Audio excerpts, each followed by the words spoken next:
মতুয়া উদ্বাস্তুদের কথা ভারতবর্ষের প্রথম কোনো সরকার যদি ভেবে থাকে সেই সরকারের নাম হচ্ছে নরেন্দ্র মোদীর সরকার।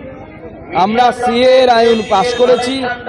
সিএর আইনের মাধ্যমে নাগরিকত্ব দেওয়ার ব্যবস্থা সবাইকে করা হবে, কেউ বাদ যাবে না।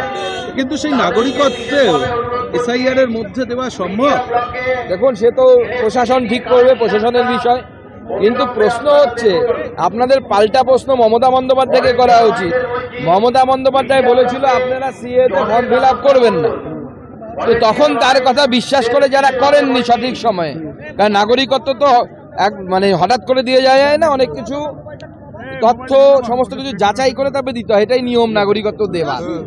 তো স্বাভাবিকভাবে মমতা বন্দ্যোপাধ্যায়ের কথায় যারা সঠিক সময়ে আবেদন করেননি নাগরিকত্বের জন্য, তারা দেরি করে আবেদন করেছেন বা এখন হয়তো অনেকে করেনি, তাদের নাগরিকত্ব পাননি তারা, এবং সেই জন্য এসআইআরে তাদের যদি নাম না থাকে তার দায় মমতা বন্দ্যোপাধ্যায়কে নিতে হবে। মমতা বন্দ্যোপাধ্যায় সেই দায়ের হাত থেকে বাঁচতে পারবেন না। তো মমতা বন্দ্যোপাধ্যায় তো টোটো বেঁধে মঞ্চ থেকে বলছেন যে বিজেপি আপনাদের ক্ষতি করছে, সিএতে নাম লেখাবেন না। সিএতে নাম না লেখানোর জন্য যাদের নাম এসআইআর এর মধ্য দিয়ে ভোটার লিস্টে বাদ যাবে, তাদেরকে সেই জন্য আমি বলবো আপনারা সবাই যোগাযোগ করুন। আপনাদেরকে নিয়ে আমরা মমতা বন্দ্যোপাধ্যায়ের বাড়ি যাব আর জিজ্ঞেস করবো যে আপনি কেন মিথ্যা কথা বলেছিলেন। তখন বলেছিলেন সবাই নাগরিক, কেন এখন তাহলে এসআইআর এর নাম বাদ যাচ্ছে? আপনার কথার কেন দাম নেই?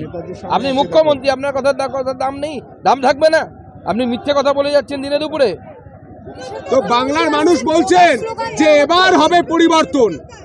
বাংলার মানুষ ঠিক করে নিয়েছে 26 সালে মোদিজির সরকার তৈরি হবে, মোদিজির গ্যারান্টিওয়ালা সরকার তৈরি হবে। আমরা যা বলবো সেটা করবো।